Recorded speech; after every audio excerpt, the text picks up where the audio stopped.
Snow fell sideways across Frostpine Forest, driven by a wind sharp enough to cut through fur and steel alike. The forest had a name for storms like this one among the old border scouts. The Widow's Wind, they called it. It was said to carry the cries of anyone lost beneath the snow to whoever still loved them enough to listen.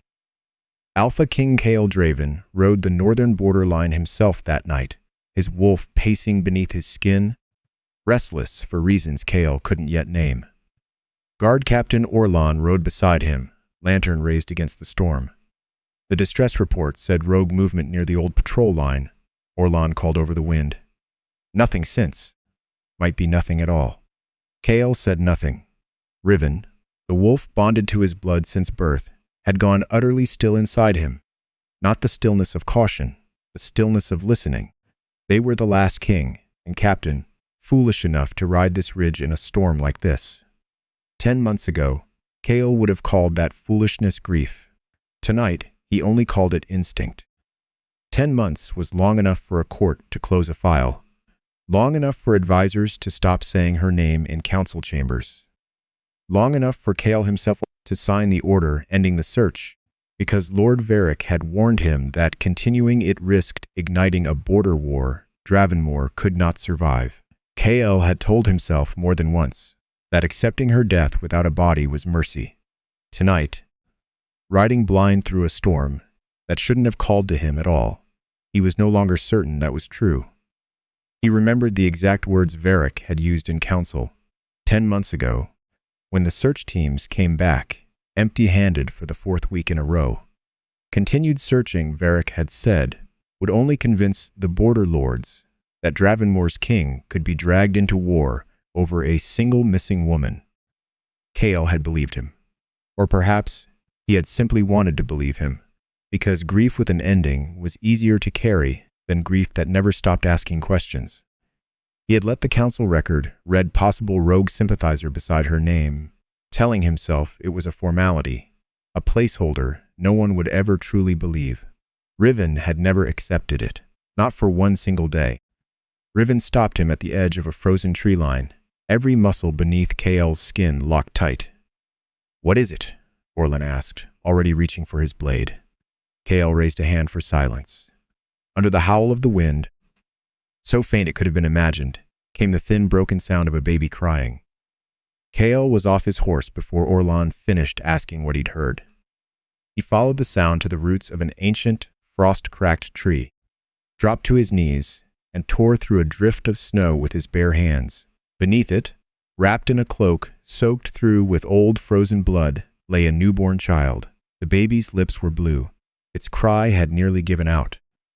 Chaol pulled the bundle against his chest, shielding it from the wind with his own body, and shouted for Orlan to bring blankets from the horses. "My king," Orlan said, staring at the cloak. "That fabric reeks of rogue blood. If a hunter tracks that scent, it will lead straight to the child." "Then we move quickly," Chaol said. "We should burn it," Orlan said. "Here, now, before anything follows the smell back to the palace." He reached for the cloak's edge, torch already lit against the storm. It was standard border protocol, the kind of order Orlan had followed 100 times without question, the kind that had likely saved lives before tonight. Riven surged forward inside Chaol's chest, and for one heartbeat, shadow-dark fur rippled visibly along Chaol's forearms, a warning no ordinary soldier ignored. Orlan froze, torch lowered. "Riven," Chaol said quietly, more to his own wolf than to the captain. "Enough." But the wolf did not stand down. He circled the cloak once, low and protective, and refused to let the torch come near it again.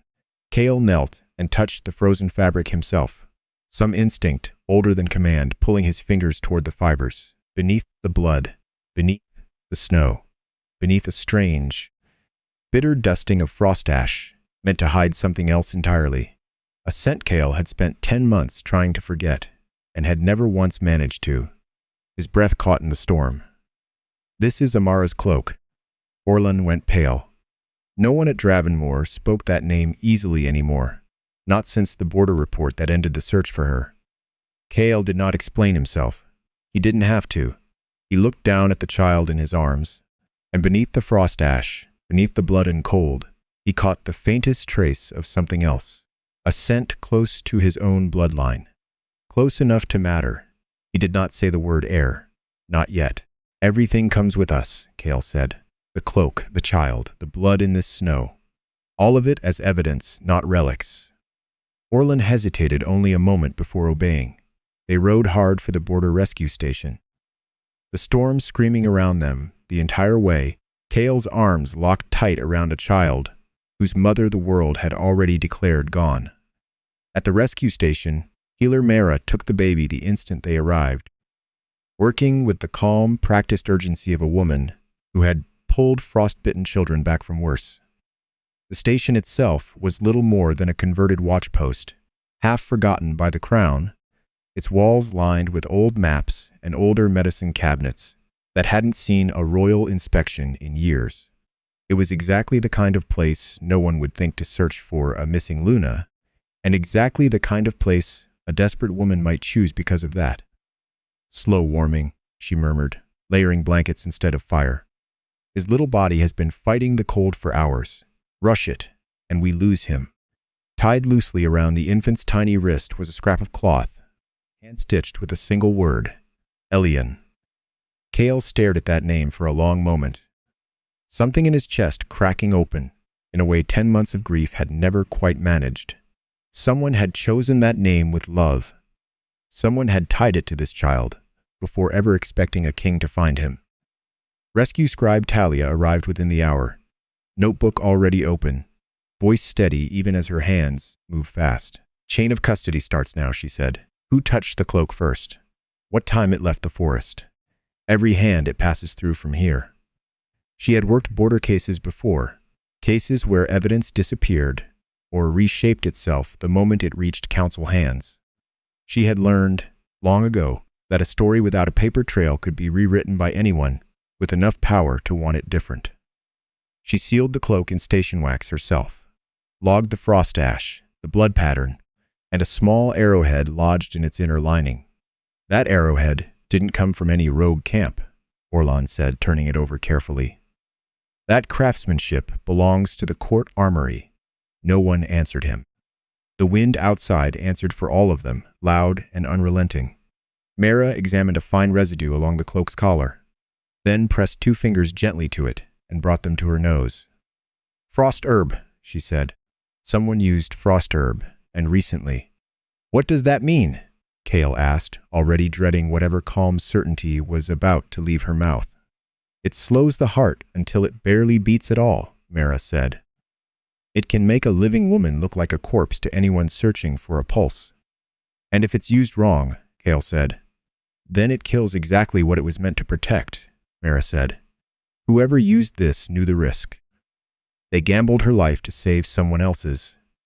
Riven surged forward inside Cale before the healer even finished the sentence, dragging his focus toward a faint scent trail leading away from the tree. Not toward the road. Away from it, deeper into the frozen dark. There are drag marks, Orlan said, crouching by a smear of snow scraped flat by something heavy and deliberate. She placed the baby first, Cale said slowly, understanding arriving like ice water down his spine. And then she pulled herself in the opposite direction. To lead a hunter away from her son, Talia finished quietly. They followed the trail to a shallow stone hollow, half buried beneath a frozen outcrop, wind screaming past its narrow mouth. Inside, curled against the cold rock, lay a woman so still she barely looked alive at all. Cale was at her side before anyone could stop him, hands already reaching to gather her against his chest. Don't, Mara said sharply, gripping his wrist. If you warm her too fast, her heart won't survive the shock.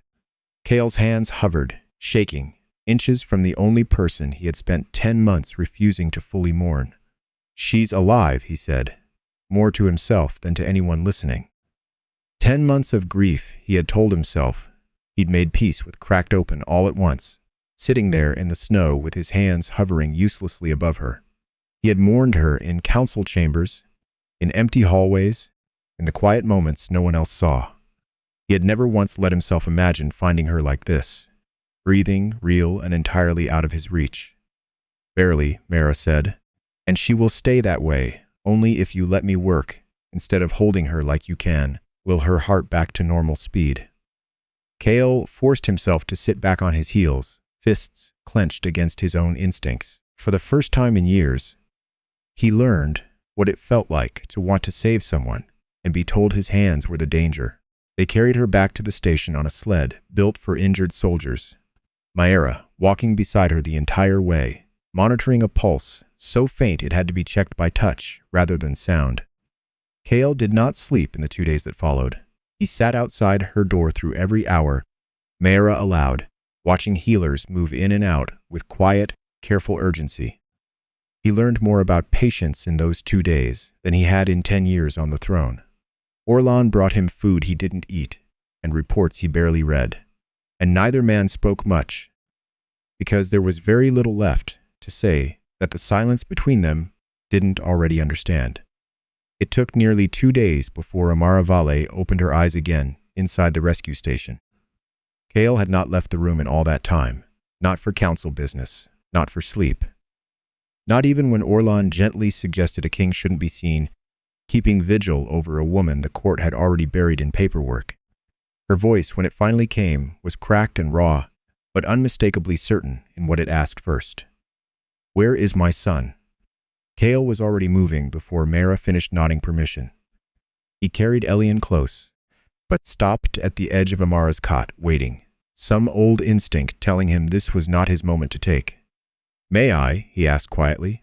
Amara's eyes, exhausted and wary, studied him for a long moment before she reached out both arms. Kale placed the baby against her chest and watched a decade-hardened king's composure nearly break at the sight of Amara, pressing her lips to her son's frost-pale forehead.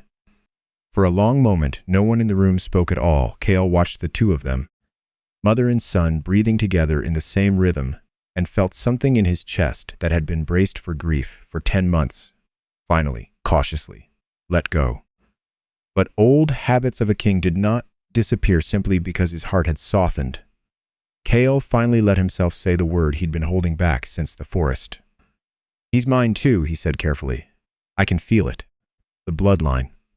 I want to claim him as—" "Don't call him an heir," Amara said, voice suddenly sharp despite her exhaustion.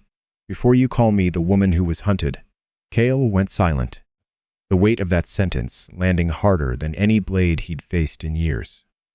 He had come into this room ready to fight councils, rogue hunters, even his own guilt. But he had not been ready for the simple, devastating clarity of what Amara had just asked of him. 10 months, Amara said. 10 months. And the first thing anyone in this room wants to talk about is bloodline. "I'm sorry," Kale said. "Tell me what happened. All of it." Amara closed her eyes briefly, gathering strength she didn't fully have yet. "Someone knew what I was carrying before I even told you," she said. "They came for me at the border. I ran. I hid. I gave birth in a station no one remembered existed. I had barely known myself for a few weeks when they came for me," she said. "I ran with a secret I hadn't even told you yet, and carried it through every month that followed. Elian was born only hours before you found us." She described it plainly, without asking for sympathy. Months spent moving between abandoned outposts and forest shelters, learning which villages would feed a stranger without asking her name. She learned to disappear into her own exhaustion, so thoroughly that even she sometimes forgot who she'd been before. "I wanted to send word to you," she admitted. "Every single week, I wanted to. But I didn't know who around you could be trusted, and I couldn't risk our son for my own comfort." Kale said nothing for a moment, letting that land. "Who sent the distress signal that brought me to that tree line?" Kale asked. "It wasn't chance. Someone guided me there." Amara's jaw tightened, and for a moment she said nothing at all. Kale waited, patient in a way he had rarely been patient for anything in his life. "I don't know," Amara finally said.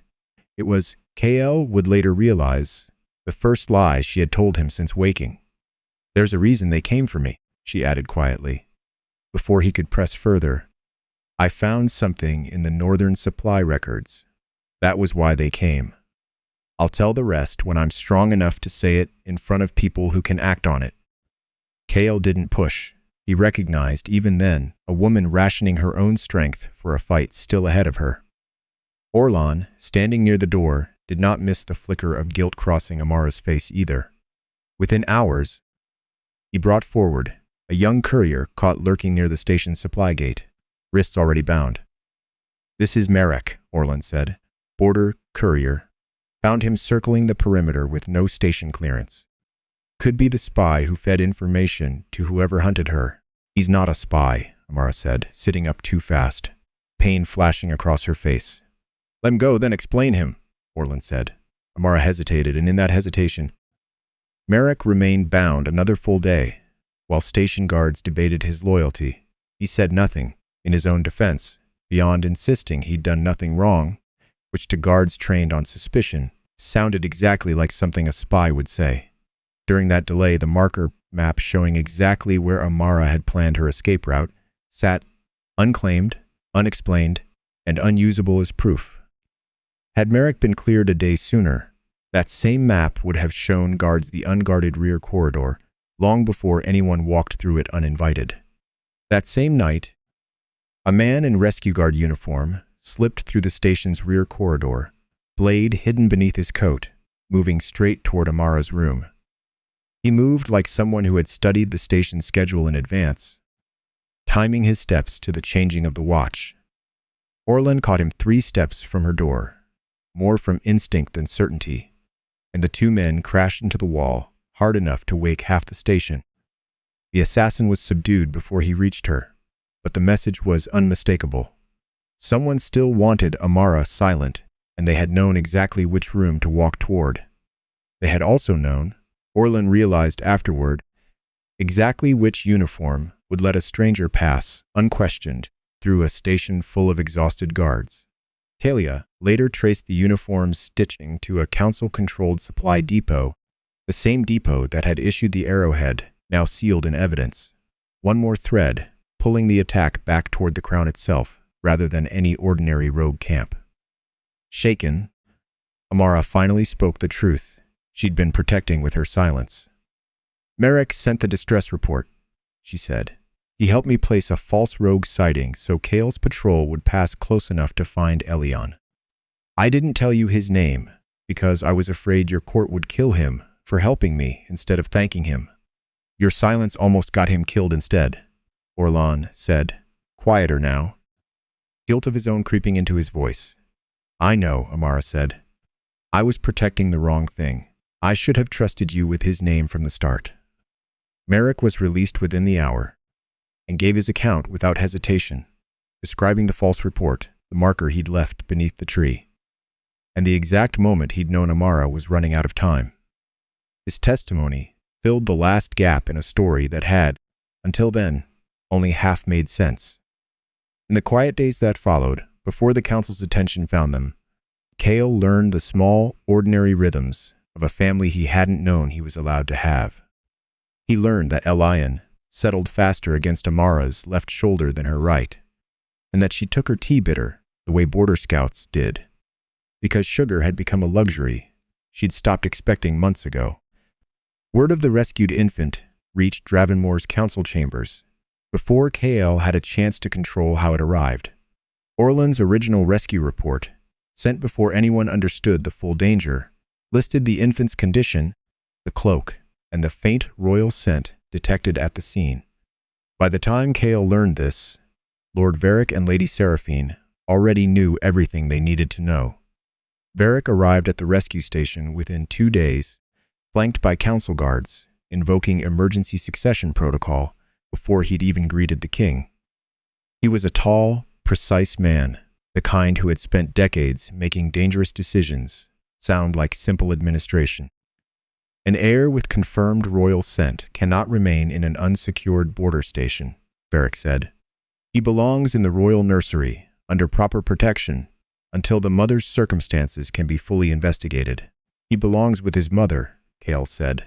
His mother gave birth in an abandoned outpost, used forbidden herbs to fake her own death, and left an infant alone in a snowstorm, Seraphine said, stepping forward with the calm authority of someone who had rehearsed every word. "To save him," Amara said, voice steady despite her exhaustion. That is precisely the kind of judgment call this court cannot risk twice, Seraphine said. Children raised too close to instability inherit that instability. I would know. I was raised without a mother, and the court did not fail me. No, Amara said quietly. It only taught you to call the loss a strength. Custody law is clear on one point, Varric added smoothly. When a mother's fitness is in question, the Crown may appoint temporary guardianship until the matter is resolved. We are simply following procedure. There is no ruling questioning my fitness, Amara said. There is only a woman who survived exactly what your court failed to prevent. Seraphine's composure flickered, just slightly before she rebuilt it. I placed my son, Amara said, where his father's wolf could hear him cry. Someone serving this court placed an assassin on his father's patrol route. Kale stepped forward before Varric could answer. No heir claim will be made, he said, while his mother is treated as evidence instead of a person. He ordered Elian to remain under station protection, refusing the nursery transfer outright, and demanded that Amara's testimony be heard before any succession discussion continued. Varric's expression didn't change, but something behind his eyes did. A mother can refuse a court, he said softly, almost to himself. An heir raised by the court cannot. No one in the room fully understood the weight of that sentence yet. Kale would not forget it. The formal inquiry convened days later. Beneath the black stone arches of the Blood Moon Crown, the entire border conspiracy finally laid bare before the full council. The chamber was packed tighter than Kale had seen it in years. Nobles and advisors crowding the galleries, drawn by rumors of a Luna returned from the dead and a stolen heir at the center of a border scandal. Amara walked in carrying Elian herself, refusing every offer to have him carried for her. She wore no crown, no borrowed finery the court might have offered to soften her appearance. Only her own steady steps, and a child who had survived a snowstorm because of them. Kale walked beside her, not in front, not shielding her from view, simply present. Varric opened by addressing the council directly, bypassing Amara entirely. The infant's royal scent has been confirmed, he said. I move that the court formally recognize him as heir before further proceedings continue. My son is not proof for your throne to breathe easier, Amara said, cutting through the chamber before anyone could second the motion. If you want to call him your son, first tell this court who I am. The room went silent, every council member turning toward Kale. Kale rose to his feet slowly, and when he spoke, his voice carried to every corner of the hall. Amara Val is my mate, he said, not a traitor, not an abandoned mother, not a vessel that carried my heir. He let that settle before continuing. I accepted a death without a body and a betrayal without a witness, he said, because certainty was easier than admitting my court had failed her. Only then did he turn toward the small sleeping child in Amara's arms. And Elian is my son.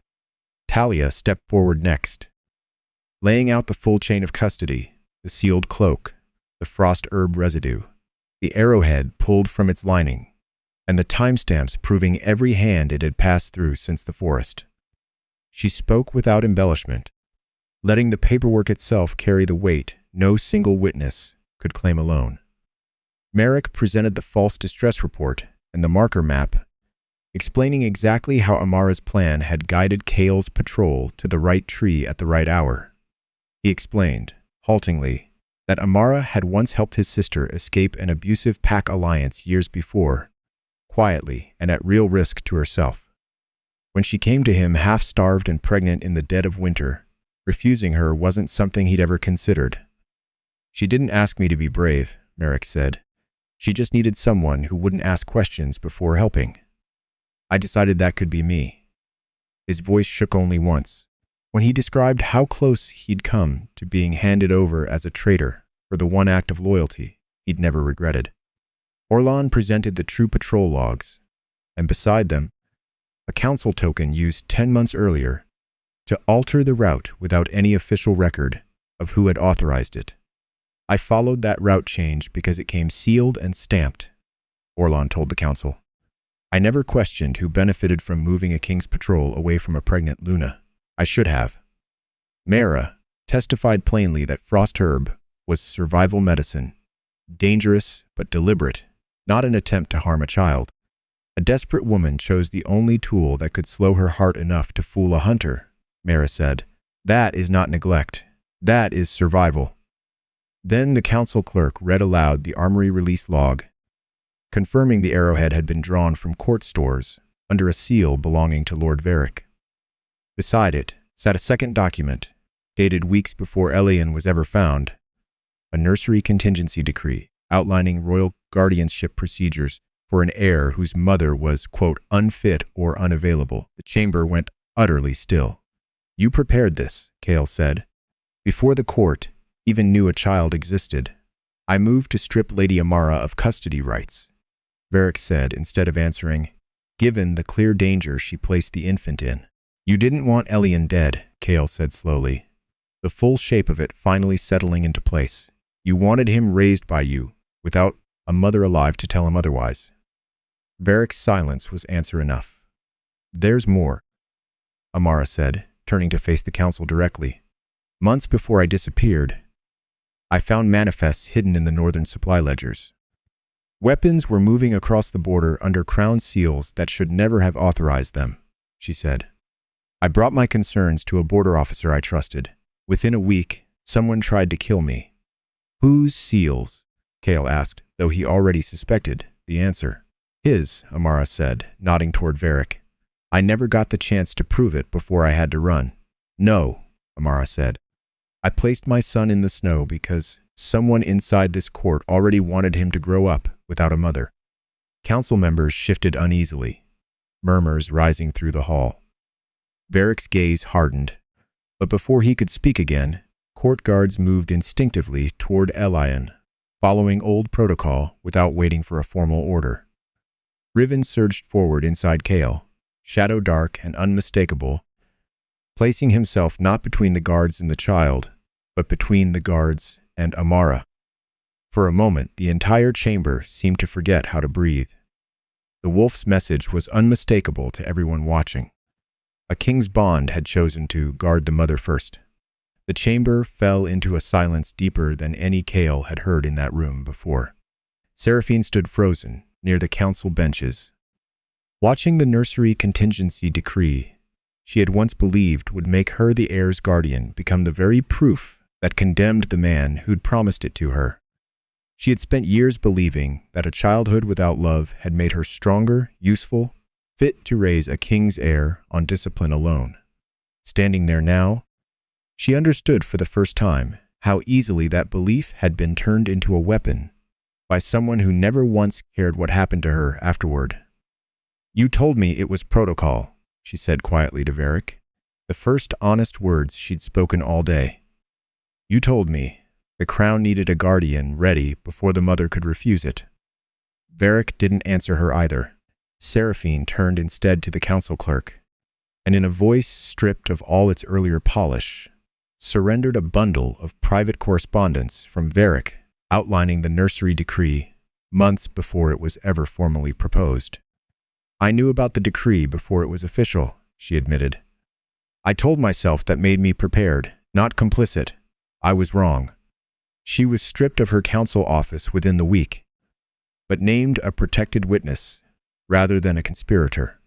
Her testimony was weighed against the fact that she had, in the end, chosen to hand over the proof that convicted the man who'd used her. Cale gave his orders without hesitation. Varric was placed under arrest on the spot, the border logs sealed for full investigation, and the nursery claims suspended indefinitely.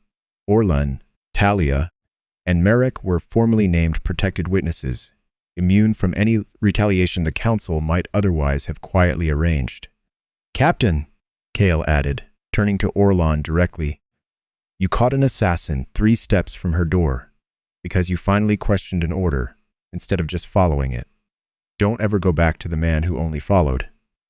Orlan bowed his head, and for the first time since the forest, something like peace settled over his shoulders.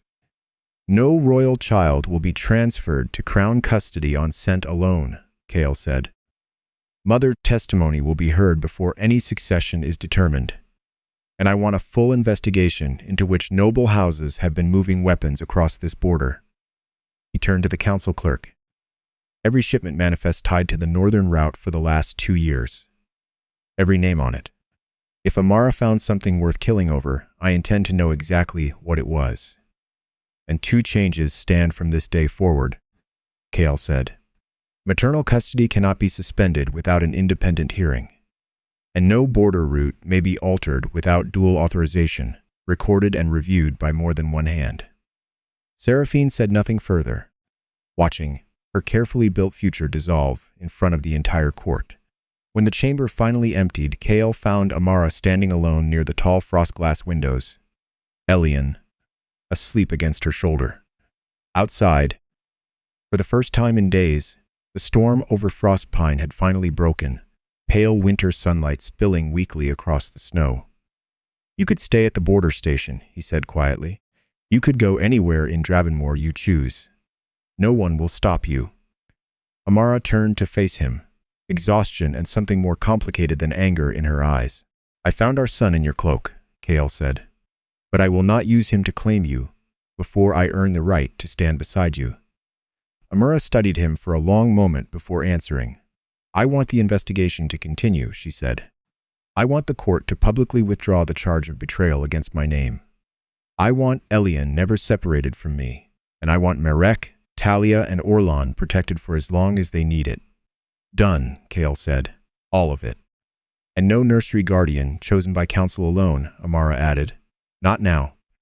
Not ever again, Kale nodded, and before the council, he spoke the words that mattered most.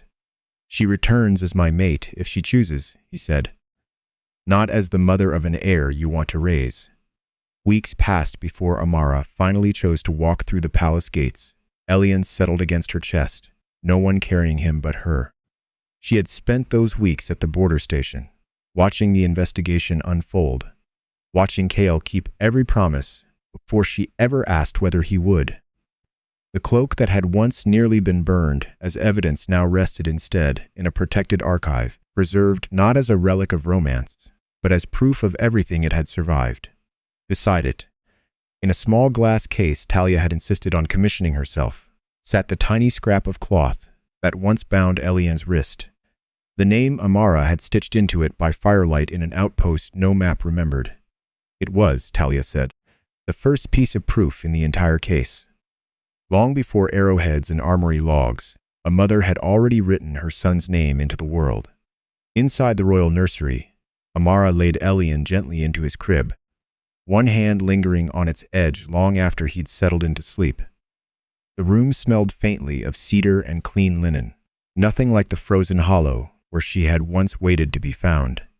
Kale stood just outside the doorway, waiting. He did not step inside, not yet.